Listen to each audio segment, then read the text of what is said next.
윤 선생님, 이번 분기 실적이 또 1등이시네요. 부럽습니다. 그때 저는 그 말 속의 숨은 시샘을 눈치채지 못했습니다. 아니, 눈치챘어도 신경 쓰지 않았을 겁니다. 저는 그만큼 자신만만했고 세상 무서울 게 없었으니까요. 경상도 작은 마을에서 태어난 윤수란 씨의 이야기입니다.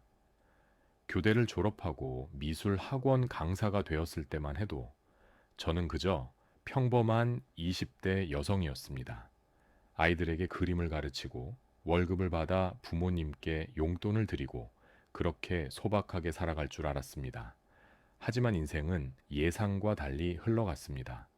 27살 학원 근처 카페에서 우연히 만난 남자 유진철.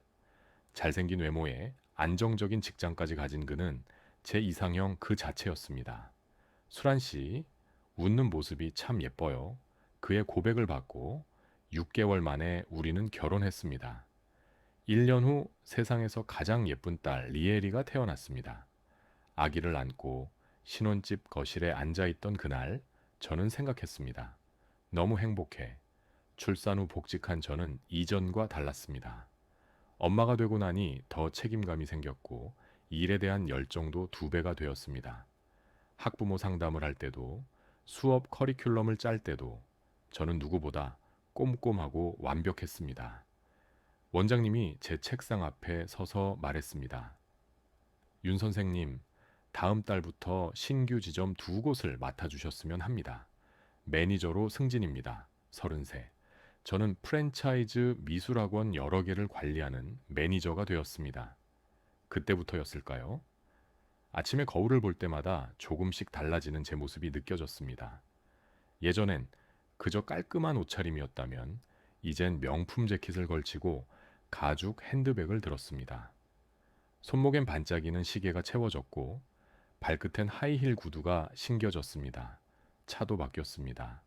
경차에서 준중형 그리고 수입차로 아파트도 더 넓고 좋은 곳으로 이사했습니다. 엄마 우리 집 진짜 크다. 리에리가 신나서 뛰어다니는 모습을 보며 저는 흐뭇하게 웃었습니다. 남편은 제 어깨를 감싸며 말했습니다. 당신 대단해, 정말. 그래, 나는 대단해. 저는 그렇게 믿었습니다. 아니, 확신했습니다. 38, 저는 또 한 번 승진했습니다. 이제는 여러 지역의 학원을 총괄하며 학원 비즈니스의 핵심 전략까지 세우는 직책이었습니다. 회의실에서 프레젠테이션을 하고 본사 임원들 앞에서 실적을 보고하고 후배 강사들에게 교육을 하는 제 모습. 거울 속 제 얼굴은 날로 자신감으로 빛났습니다. 하지만 그 빛 뒤에 무엇이 가려지고 있었는지 저는 몰랐습니다. 윤 선생님, 이 부분 좀 여쭤봐도 될까요? 후배 강사가 조심스럽게 물으면 저는 짧게 대답했습니다. 그 정도는 스스로 생각해 봐야죠. 매뉴얼 다 있잖아요. 뒤돌아서는 후배의 표정을 보지 못했습니다. 아니, 보려 하지 않았습니다. 나도 처음엔 다 혼자 배웠는데 요즘 애들은 너무 의존적이야. 주말이면 고향에 계신 부모님께 전화가 왔습니다. 수란아, 이번 추석엔 내려오니? 엄마, 미안해. 이번에 큰 프로젝트가 있어서 다음에 꼭 갈게. 전화를 끊고 나서도 마음 한구석이 무거웠지만 저는 곧 다시 노트북을 열었습니다. 부모님도 이해하실 거야. 내가 이렇게 열심히 사는 거. 40이 넘고 40대 중반이 되고 그리고 50이 넘었습니다. 제 이력서는 화려해졌고 통장 잔고는 늘어났고 명함은 점점 더 고급스러워졌습니다. 회사 로비를 걸어갈 때마다 신입 강사들이 고개를 숙여 인사했습니다. 안녕하세요, 윤수란 이사님. 이사. 그 호칭이 듣기 좋았습니다. 어느 날 명품 송어울을 꺼내 화장을 고치는데 거울 속 제 얼굴이 보였습니다. 완벽한 메이크업, 세련되게 손질된 머리, 자신감 넘치는 눈빛. 나는 성공했어. 누가 뭐래도. 하지만 그날 저녁 집에 돌아왔을 때 텅 빈 거실이 저를 맞이했습니다. 남편은 또 골프 모임이라며 나가고 리에리는 서울에서 대학 생활 중이었습니다. 혼자 냉장고에서 도우미, 아주머니가 해놓고 간 반찬을 꺼내 데워 먹으며 저는 생각했습니다. 이게 성공한 삶인가? 그 질문이 머릿속을 스치고 지나갔지만 저는 곧 고개를 저었습니다. 아니야. 이런 생각은 피곤해서 드는 거야. 명품 송어울을 다시 들여다보며 저는 스스로를 다독였습니다. 수라나, 넌 잘하고 있어. 하지만 거울 속 제 눈빛이 그날따라 조금 외로워 보였던 건 왜였을까요? 리에리가 어릴 때 저는 너무나 바빴습니다. 엄마, 나 다음 주에 그림 대회 나가. 전화기 너머로 리에리의 목소리가 들렸습니다. 초등학생이던 딸아이는 엄마처럼 그림을 좋아했습니다. 그래? 잘 됐네. 엄마가 주말에 봐줄게. 응. 아빠가 오늘 같이 연습해 주기로 했어. 전화를 끊고 나서 문득 생각했습니다. 요즘 남편이 리에리를 많이 챙기는구나. 사실 제가 승진하고 나서부터 육아의 많은 부분은 남편의 몫이 되었습니다. 아침에 리에리를 학교에 데려다 주고 학원 픽업을 하고 저녁을 차려주고 숙제를 봐주는 것. 남편은 한 번도 불평하지 않았습니다. 괜찮아. 나는 회사 일이 딱 정시에 끝나니까 당신이 더 바쁘니 내가 하는 게 당연하지. 고마웠습니다, 정말로. 하지만 점차 그 고마움도 당연함으로 변해가고 내가 이만큼 벌어오니 그 정도 외조는 당연히 해야지 하는 오만한 마음까지 생기게 되었습니다. 시간이 흐르고 리에리는 중학생이 되고 고등학생이 되었습니다. 저는 더욱 바빠졌습니다. 새로운 지역 확장 프로젝트, 신규 강사 채용, 본사 미팅. 달력은 빨간 펜으로 빼곡했고 휴대폰 알람은 쉴 새 없이 울렸습니다. 어느 날 저녁 집에 들어서니 거실이 어두웠습니다. 여보, 대답이 없었습니다. 불을 켜니 소파에 남편이 혼자 앉아 TV를 보고 있었습니다. 왔어? 저녁은? 응, 먹었어. 시계를 보니 밤 11시였습니다. 미안, 회의가 길어져서. 그래. 진철이의 목소리가 평소와 달랐습니다. 뭔가 무거웠습니다. 술하나. 응? 우리 언제 마지막으로 리엘이랑 셋이 앉아 밥 먹었지? 그 질문에 저는 멈칫했습니다. 언제였더라? 한 달 전? 두 달 전? 미안해. 요즘 너무 바빠서. 알아. 당신 바쁜 거. 그런데 술하나, 난 진철이가 말을 잇지 못했습니다. 저는 피곤함에 그냥 방으로 들어가 버렸습니다. 내일 얘기하자. 오늘은 너무 피곤해. 하지만 그 내일은 오지 않았습니다. 리에리가 서울대학에 합격하던 날, 우리는 오랜만에 셋이 외식을 했습니다. 축하해, 리엘라. 엄마 딸 대단하다. 고마워, 엄마. 그런데 리엘이가 진철이를 보며 말했습니다. 사실 아빠가 더 고생 많았어. 원서 쓸 때도 면접 준비할 때도 아빠가 다 같이 해줬거든. 그 말에 가슴 한쪽이 뜨끔했습니다. 그랬구나. 고마워, 여보. 남편은 아무 말 없이 웃기만 했습니다. 하지만 그 웃음이 예전 같지 않았습니다. 리에리가 서울로 떠나고 집엔 저와 남편만 남았습니다. 넓은 집이 갑자기 더 넓게 느껴졌습니다. 여보, 이번 주말에 우리 영화 볼까? 오랜만에 어느 날 아침 남편이 조심스럽게 물었습니다. 아, 미안. 이번 주말에 본사 워크숍이 있어서 다음에 가자. 그래. 진철이의 얼굴에 스치는 실망을 저는 보지 못했습니다. 아니, 보려 하지 않았습니다.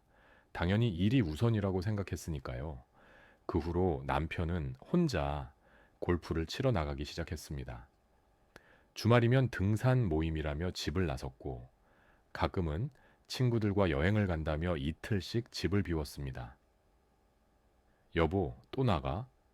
요즘 너무 자주 나가는 거 아니야? 어차피 당신도 바쁘잖아. 취미 생활이라도 해야지. 리에리도 없고. 그 말에 할 말이 없었습니다. 맞는 말이었으니까요. 어느 날 밤 혼자 거실에 앉아 와인을 마시고 있는데 남편이 늦게 들어왔습니다. 옷에서 낯선 향수 냄새가 났습니다. 어디 갔다 와? 친구들이랑 저녁 먹었어. 무슨 향수 냄새가 나는데? 레스토랑에 사람 많았어. 남편은 그렇게 말하고 재빨리 방으로 들어갔습니다. 이상했습니다. 하지만 저는 그냥 넘어갔습니다. 설마 의심하고 싶지 않았습니다. 아니, 의심할 시간조차 없었습니다. 다음 날 또 중요한 회의가 있었으니까요. 명품 송어울로 립스틱을 고쳐 바르며 저는 스스로에게 말했습니다. 괜찮아. 우리 부부는 괜찮아. 다들 이렇게 사는 거야. 하지만 거울 속 제 눈빛은 이미 불안함으로 흔들리고 있었습니다. 그날은 평범한 토요일 아침이었습니다. 남편은 새벽부터 골프 약속이 있다며 나갔고 저는 집에서 밀린 보고서를 정리하고 있었습니다. 커피를 마시려고 부엌에 갔다가 남편이 두고 간 휴대폰을 발견했습니다. 아, 깜빡했나 보네. 잠시 망설였습니다. 하지만 혹시 급한 연락이 올까봐 화면을 켰습니다. 비밀번호는 우리 리엘이 생일일이었습니다. 카톡 알림이 떴습니다. 오빠, 어제 너무 행복했어. 빨리 보고 싶어. 순간 심장이 멎는 것 같았습니다. 손이 떨렸지만 저는 대화창을 열었습니다. 스크롤을 내리자 쏟아지는 메시지들, 다정한 말들, 사랑한다는 말들, 그리고 만나는 사진들. 휴대폰을 쥔 손에서 힘이 빠졌습니다. 이게 진짜야? 믿고 싶지 않았습니다. 하지만 증거는 너무나 명확했습니다. 남편은 이미 오래전부터 다른 여자를 만나고 있었습니다.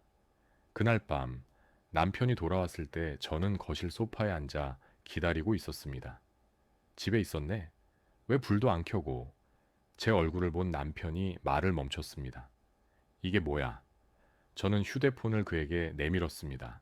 화면엔 그 여자와의 대화가 켜져 있었습니다. 진철이의 얼굴이 창백해졌습니다.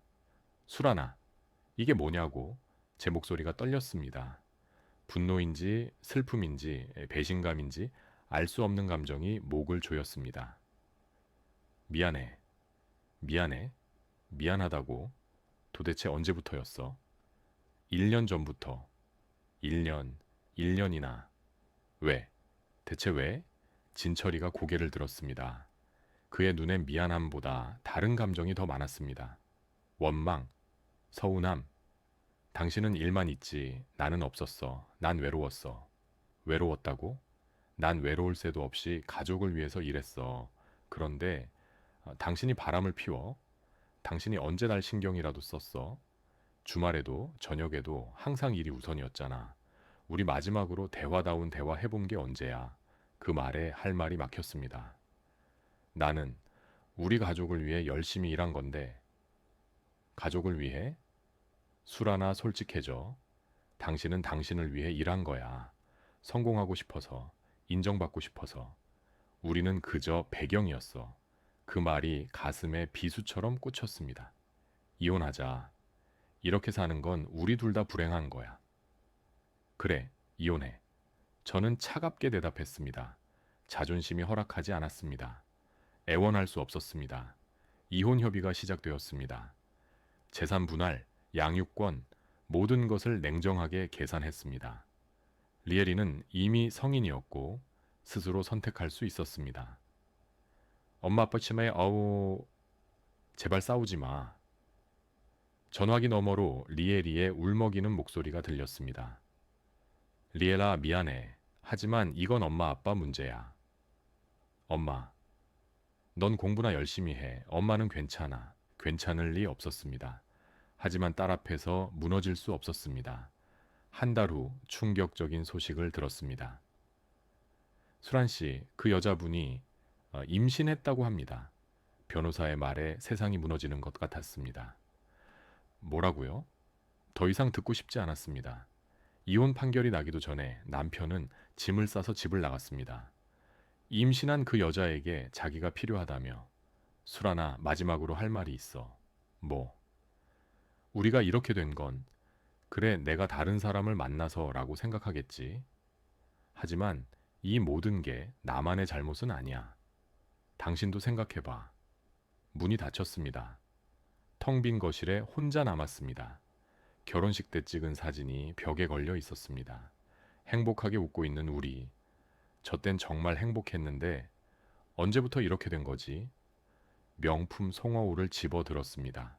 거울 속엔 생기 없고 핏기 없는 제 얼굴이 비쳤습니다. 나는 뭘 잘못한 걸까? 대답은 없었습니다.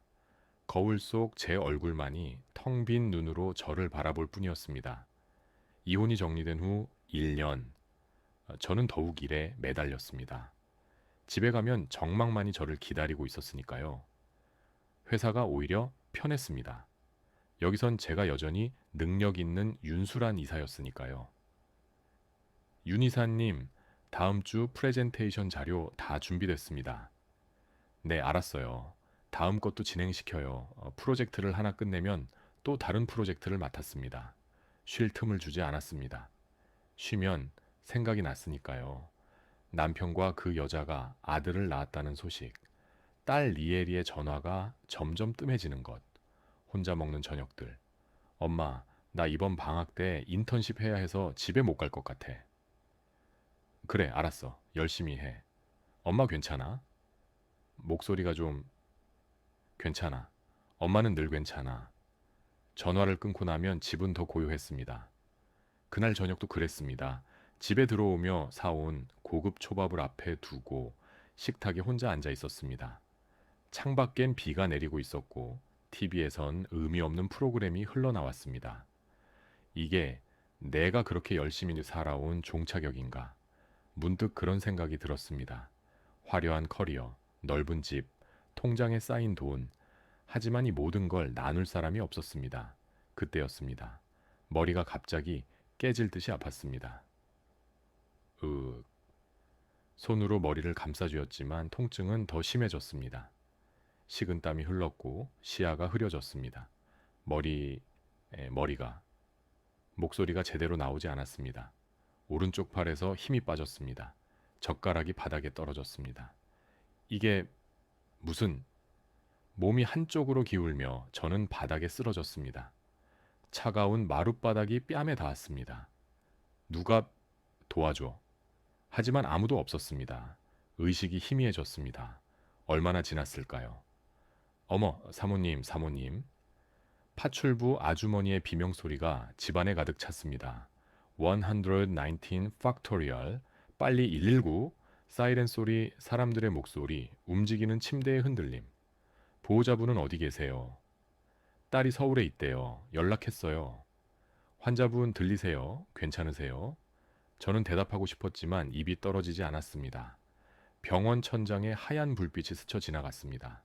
눈을 떴을 때 하얀 천장이 보였습니다. 병실. 저는 병원에 있었습니다. 엄마. 문이 열리며 리에리가 뛰어들어왔습니다. 얼굴이 새하얗고 눈이 퉁퉁 부어 있었습니다. 엄마 정신 들어. 엄마 말하고 싶었습니다. 엄마 괜찮아. 걱정 마라고.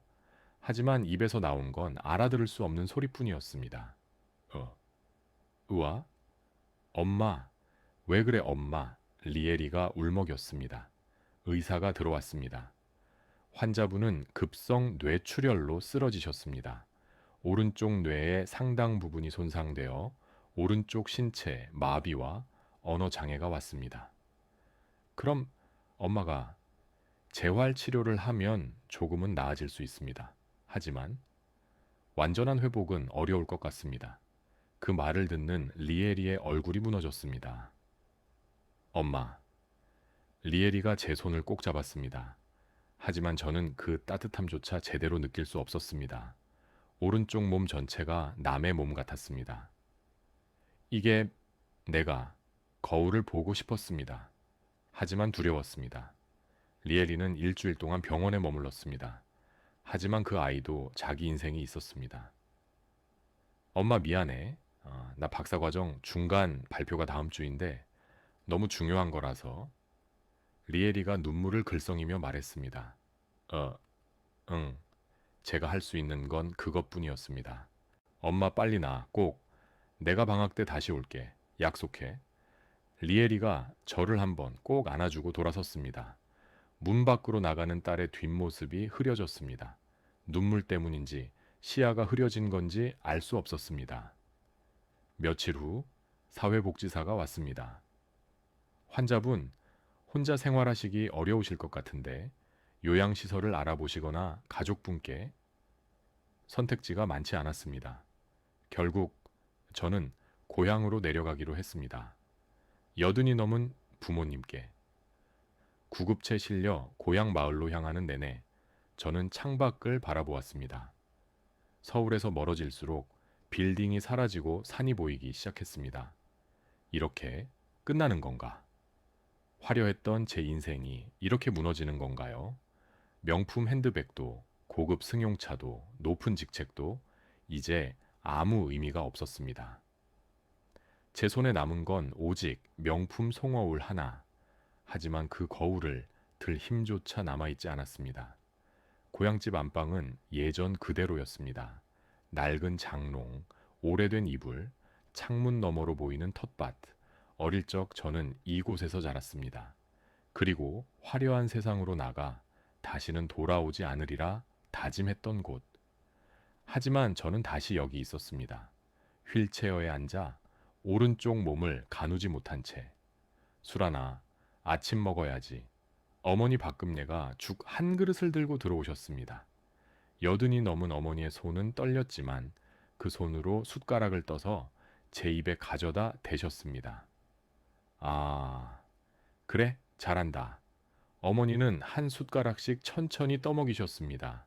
이 모습이 너무 미안했습니다. 여든이 넘은 어머니가 50 넘은 딸을 먹이고 씻기고 화장실까지 데려가야 한다니. 엄마, 미안해. 제가 할 수 있는 말은 이것뿐이었습니다.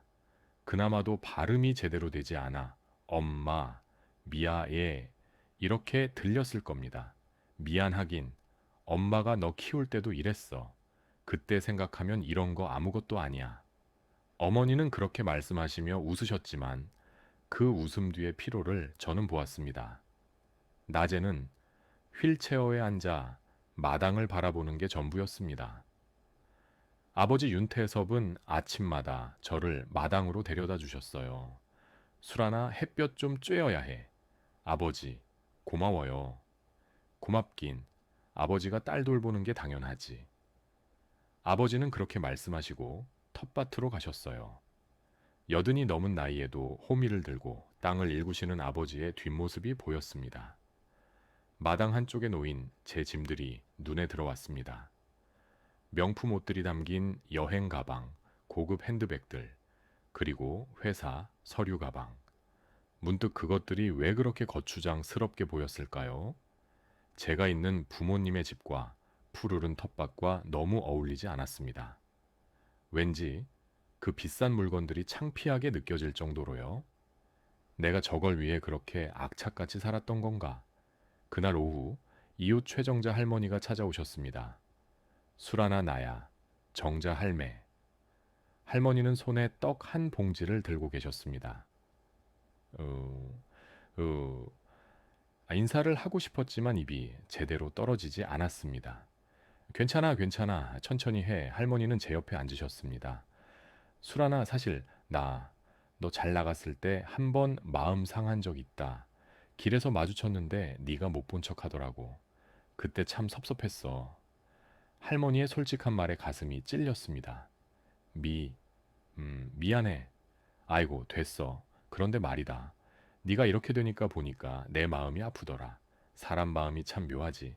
미워하던 사람도 아프면 안쓰럽고. 할머니는 제 손을 꼭 잡아주셨습니다. 나도 옛날에 교통사고로 반년 누워 있었어. 걷지도 못하고. 근데 다시 일어났잖아.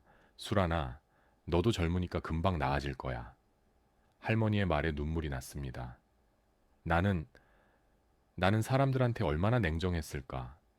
그날 밤 어머니가 잠들고 나서 저는 혼자 방에 누워 있었습니다. 창문 너머로 별이 보였습니다. 서울에선 한 번도 본 적 없는 가득한 별들. 손을 뻗어보았습니다. 왼손은 움직였지만 오른손은 여전히 죽어 있었습니다. 이 모든 게 부질없었구나. 명품 송어울을 왼손으로 들어 올렸습니다. 달빛에 비친 제 얼굴, 오른쪽이 약간 처진 얼굴, 긴 머리는 제대로 빗지도 못해 헝클어져 있었고 눈 깬 깊은 주름이 패여 있었습니다. 화려한 화장과 옷을 걷어내니 이게 감춰져 있던 나구나, 진짜 나. 성공이란 게 한순간의 꿈이었구나. 거울을 내려놓고 천장을 바라보았습니다. 그때 문득 어릴 적 이 방에서 보던 천장 같은 무늬가 보였습니다. 나무결이 만든 자연스러운 무늬. 나는 너무 멀리 갔던 걸까? 너무 높이 올라가려 했던 걸까? 대답은 없었지만 별들은 여전히 창밖에서 반짝이고 있었습니다. 수란 씨 안녕하세요. 재활치료사 김영숙입니다. 일주일 후 한 여자가 집으로 찾아왔습니다. 단발머리에 수수한 인상, 하지만 따뜻한 미소를 지닌 사람이었습니다. 음, 어, 천천히 하세요. 저는 매주 2번씩 수란 씨 재활을 도우러 올 거예요. 김영숙 선생님은 가방에서 여러 도구들을 꺼냈습니다. 오늘부터 시작해 볼까요? 포기하면 끝이에요. 지금부터 시작하면 분명 나아질 거예요. 재활 운동은 상상 이상으로 고통스러웠습니다. 자, 오른팔을 들어볼까요? 마음으론 들고 싶었습니다. 하지만 팔은 꿈쩍도 하지 않았습니다. 어, 괜찮아요. 천천히. 제가 도와드릴게요. 김 선생님이 제 팔을 잡고 천천히 들어 올렸습니다. 팔이 움직이긴 했지만 제 의지가 아니었습니다. 이제 손가락을 움직여 볼까요? 손가락. 예전엔 너무나 당연하게 움직였던 5손가락. 이를 악물고 힘을 주었습니다. 어, 윽, 하지만 손가락은 미동도 하지 않았습니다. 안 돼. 왜 안 돼? 눈물이 흘렀습니다. 울지 마세요, 수란 씨. 첫날부터 되는 사람 없어요. 매일 조금씩 하다 보면 분명 움직일 날이 와요. 김 선생님의 말을 믿고 싶었습니다. 일주일, 2주일이 지났습니다. 매일 아침 김 선생님이 오셨고 저는 온 힘을 다해 재활 운동을 했습니다. 오른팔 들기, 손가락 움직이기, 다리 구부리기, 단일 센티미터의 움직임도 엄청난 노력이 필요했습니다. 아, 아, 조금만 더. 거의 다 왔어요.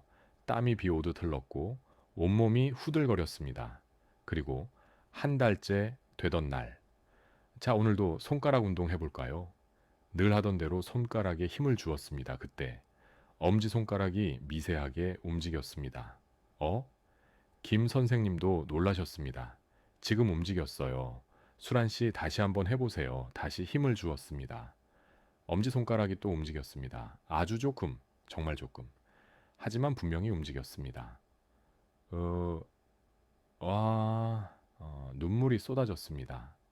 잘하셨어요. 정말 잘하셨어요. 김 선생님도 제 손을 꼭 잡아주셨습니다. 그날 저녁 아버지가 마당에서 뭔가를 들고 오셨어요. 수란아, 이것 좀 봐라.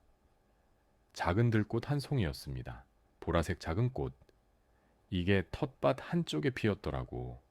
거울 한파에 다 죽은 줄 알았는데 봄 되니까 다시 폈어. 아버지는 그 꽃을 제 손에 쥐어주셨어요. 이것도 겨울 이겨내고 다시 폈다. 수란아, 너도 그럴 수 있어. 꽃을 바라보며 저는 생각했습니다. 그래, 나도 다시 필 수 있어.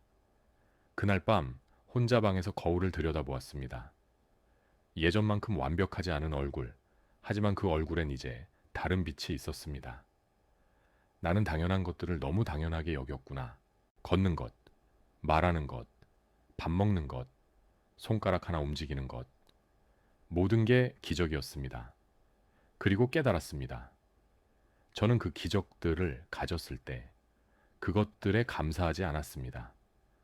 더 많은 것을 원했고, 더 높이 올라가려 했고, 정작 소중한 것들은 뒤돌아보지 않았습니다. 항상 가진 것보다 더 많은 것을 가지려 했습니다. 그리고 내가 가진 것을 갖지 못한 사람들을 우월감을 갖고 내려다보며 그렇게 살았었죠. 이 순간 얼마나 부끄러운지. 한순간에 이렇게 된 꼴이 서글프고 화가 날 때도 있었습니다. 엄마, 아빠, 진철이, 리엘이, 미안해. 송어울 속 제 얼굴에 대고 속삭였습니다. 수란아, 이제 알겠니? 진짜 소중한 게 뭔지. 그날 밤 처음으로 평화로운 잠을 잤습니다. 3달이 지났습니다. 저는 이제 지팡이를 짚고 천천히 걸을 수 있게 되었습니다. 말도 조금씩 돌아와 짧은 대화가 가능했습니다. 엄마, 오늘 날씨는 좋네. 그러게, 봄이 왔구나. 어머니와 마당에 앉아 차를 마시고 있을 때였습니다. 고급 승용차 한 대가 마을 앞에 멈췄습니다. 누가 왔나? 채서 내린 사람은 서미란, 학원에서 제 빈자리를 메꾸고 있는 후배였습니다. 선배님? 화려한 명품 옷을 입은 미란이가 다가왔습니다. 어머, 선배님, 많이 좋아지셨네요. 하지만 그녀의 눈빛 어딘가엔 동정보다 다른 감정이 더 많았습니다. 안도, 우월감, 무시. 회사에서 다들 선배님 걱정하세요. 빨리 돌아오시라고. 그 말이 진심일 리 없었습니다. 아, 고마워. 선배님 자리는 제가 임시로 맡고 있는데요. 정말 어려워요. 선배님이 얼마나 대단하신지 이제야 알겠어요. 말은 그렇게 하지만 그녀의 표정엔 만족감이 가득했습니다. 내가 저런 모습이었을까? 누군가의 불행 위에서 느끼는 우월감. 저도 그랬을까요? 선배님 아시죠? 일이 얼마나 많은지. 그럼 저 이만 가볼게요. 몸조리 잘하세요. 미란이가 돌아서며 마지막으로 한 번 더 저를 돌아보았습니다. 그 눈빛이 말하고 있었습니다. 이제 너는 끝났어. 차가 떠나고 나서 저는 한참을 멍하니 앉아 있었습니다. 수라나, 괜찮아? 응, 괜찮아, 엄마. 사실 괜찮지 않았습니다. 하지만 이상하게도 예전처럼 분하거나 억울하지는 않았습니다. 그래, 이제 내 시대는 끝났어. 그리고 그게 뭐, 어때? 일주일 후였습니다. 휴대폰이 울렸습니다. 낯선 번호였지만 받았습니다. 여보세요? 수라나 나야. 순간 숨이 멎었습니다. 유진철, 전 남편이었습니다. 왜? 전화했어? 리에리한테 내 소식 들었어. 많이 힘들다며? 괜찮아. 수라나, 내가 미안해. 정말. 그때 전화 너머로 여자 목소리가 들렸습니다. 여보, 누구랑 통화해? 누구야? 아니야. 잠깐만. 누구냐고. 빨리 끊어. 알았어. 미안. 나 끊을게. 또 전화가 끊겼습니다. 저는 한참을 휴대폰을 들여다보았습니다. 진철이도 그리 행복하진 않구나. 예전 같았으면 비웃었을 겁니다. 그래, 고생해라. 네가 나한테 한 짓을 생각하면 당연하지. 하지만 지금은 그저 쓸쓸했습니다. 우리 둘 다 뭘 잘못 선택했던 걸까? 그날 밤 저는 오랜만에 편지를 쓰기로 했습니다. 떨리는 왼손으로 펜을 잡았습니다. 오른손은 여전히 완전하지 않았지만 왼손으로라도 쓰고 싶었습니다. 첫 번째 편지는 진철에게 쓰다 말았습니다. 이제 새 가정이 있으니 편지 같은 건 안 보내는 게 맞지요. 두 번째 편지는 리엘에게. 리엘라, 엄마야, 미안해. 네가 자라온 그 소중한 순간순간을 엄마가 많이 놓치고 살았구나. 너도 매일 열심히 하라고만 하고 정작 네가 행복한지는 묻지 않았어. 이제 엄마는 네가 그냥 행복했으면 좋겠어. 1등이 아니어도 성공하지 못해도 그냥 네가 웃으면서 살았으면 좋겠어. 엄마는 이제 알았어. 진짜 소중한 게 뭔지. 공부 너무 무리하지 말고 밥 잘 챙겨 먹고. 사랑해 리엘라. 엄마 세 번째 편지는 저 자신에게. 윤수란, 이제 너는 자유야. 남들의 시선, 성공에 대한 강박, 완벽해야 한다는 압박. 이제 다 내려놓아. 너는 이미 충분해. 걷지 못해도, 말이 어눌해도, 예전처럼 화려하지 않아도 너는 충분해. 편지를 다 쓰고 나니 가슴이 뻥 뚫리는 것 같았습니다. 창문을 열었습니다. 봄바람이 불어왔습니다. 명품 송어울을 꺼내 들었습니다. 거울 속 제 얼굴엔 평화가 있었습니다. 이제 진짜 시작이야. 그로부터 8개월이 흘렀습니다. 할머니 오늘은 뭐 그릴까요? 글쎄다. 꽃 그리고 싶은데. 그럼 여기 이렇게요. 저는 천천히 할머니의 손을 잡고 크레파스를 움직이는 법을 알려드렸습니다. 마을 노인정. 저는 이곳에서 노인분들을 위한 작은 그림 교실을 시작했습니다. 한때 수십 개 학원을 관리했던 윤수란 이사가 아니라 그냥 동네 수란이가 되어 할머니 할아버지들에게 그림을 가르치고 있었습니다. 수란아 고맙다. 요즘 그림 그리는 재미로 산다. 저야말로 고맙습니다. 할머니. 말은 여전히 조금 어눌했지만 이제 대화에 문제가 없었습니다. 지팡이를 짚고 천천히 걷지만 혼자 마을을 산책할 수 있었습니다. 수라나 최정자 할머니가 손을 흔들며 다가왔습니다. 시장 갔다 오는 길인데 같이 가자. 네, 할머니. 우리는 나란히 걸었습니다. 제가 느려도 할머니는 천천히 맞춰주셨습니다. 수라나 요즘 얼굴이 참 밝아졌다. 그래요? 응. 예전엔 뭔가 날카로운 느낌이었는데 이제는 부드러워 보여. 할머니의 말에 빙그레 웃었습니다. 집으로 돌아오니 어머니가 마당에서 빨래를 널고 계셨습니다. 엄마 내가 할게. 아이고 괜찮아. 너는 쉬어. 아니야. 이제 나도 할 수 있어. 왼손으로 빨래를 집어 들었습니다. 서툴지만 할 수 있었습니다. 우리 딸 많이 나아졌네. 응. 고마워 엄마. 엄마 사랑해. 어머니가 잠시 손을 멈추고 저를 보셨습니다. 그리고 웃으셨습니다. 나도 사랑한다 우리 딸. 그날 오후 현관문이 열렸습니다. 엄마, 리엘이었습니다. 리엘라, 딸이 짐을 내려놓고 제게 달려왔습니다. 엄마, 보고 싶었어. 나도, 엄마도. 우리는 한참을 껴안고 있었습니다. 엄마 많이 좋아지셨네. 걷는 것도 훨씬 나아지고. 응, 매일 연습했어. 엄마 나 이번 학기 끝나고 여기서 지낼까봐. 박사 논문은 여기서도 쓸 수 있거든. 정말? 응. 그리고 엄마 편지 받았어. 여러 번 읽었어. 리엘의 눈에 눈물이 맺혔습니다. 엄마 미안해. 내가 엄마가 힘들 때 곁에 없어서. 아니야. 미안해 하지 마. 엄마 사랑해. 이렇게 나아져서 다행이야. 정말 다행이야. 엄마도 사랑해. 그날 저녁 우리 넷은 마당에 나란히 앉았습니다. 어머니, 아버지, 리엘이 그리고 저. 석양이 지고 있었습니다. 하늘이 주황빛으로 물들었습니다. 참 예쁘다. 제가 중얼거렸습니다. 그러게요. 아버지. 수란이가 어렸을 때도 이런 노을 보면 그림 그리고 싶다고 했었는데 아버지가 옛날 이야기를 꺼내셨어요. 수란아 너 기억나니? 초등학교 때 노을 그림 그려서 상 받았잖아. 응, 기억나요. 그때 저는 순수하게 그림이 좋아서 그렸었습니다. 상을 타려고 인정받으려고 그린 게 아니었습니다. 나는 언제부터 순수함을 잃어버렸을까? 리엘이가 제 어깨에 머리를 기댔습니다.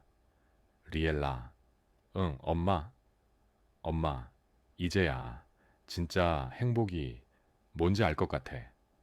엄마, 리엘이가 제 손을 꼭 잡았습니다. 성공이 아니었습니다. 명품도 높은 자리도 남들의 부러움도 아니었습니다. 진짜 행복은 이렇게 사랑하는 사람들과 함께 노을을 바라보는 것, 걸을 수 있다는 것, 말할 수 있다는 것, 숨 쉴 수 있다는 것에 감사하는 것, 그리고 있는 그대로의 나를 받아들이는 것. 인생은 부질없어. 그래요. 모든 게 부질없어요. 우리가 쌓아 올린 성공도, 재산도, 명예도 한순간에 무너질 수 있어요. 하지만 바로 그 부질없음 속에서 진짜 소중한 것들을 발견할 수 있었습니다. 명품 송어울을 내려놓았습니다. 이제 거울은 필요 없었습니다. 저는 이미 제 모습을 알고 있으니까요. 완벽하지 않지만 충분한 나를. 석양이 완전히 지고 별들이 하나둘 떠올랐습니다. 제 인생에도 새로운 별들이 떠오르고 있었습니다. 작지만 진짜인 별들. 저녁 먹자. 어머니가 우리를 부르셨습니다. 네, 들어가요. 저는 지팡이를 집었고 천천히 일어났습니다. 리엘이가 제 팔을 잡아주었습니다. 함께 집으로 들어가며 저는 생각했습니다. 이게 행복이구나. 이게 인생의 참 의미구나. 그렇게 윤수란의 새로운 봄이 시작되었습니다. 수란 씨는 모든 것을 잃고 나서야 진짜 소중한 것들을 발견했습니다. 여러분의 인생에서 정말 소중한 것은 무엇인가요? 수란 씨의 새로운 시작을 응원해 주시고 여러분의 이야기도 댓글로 나눠주세요. 우리 모두 각자의 속도로 각자의 방식으로 행복을 찾아가고 있으니까요. 항온의 사랑 아픔 대신 짜릿한 복수 황로베사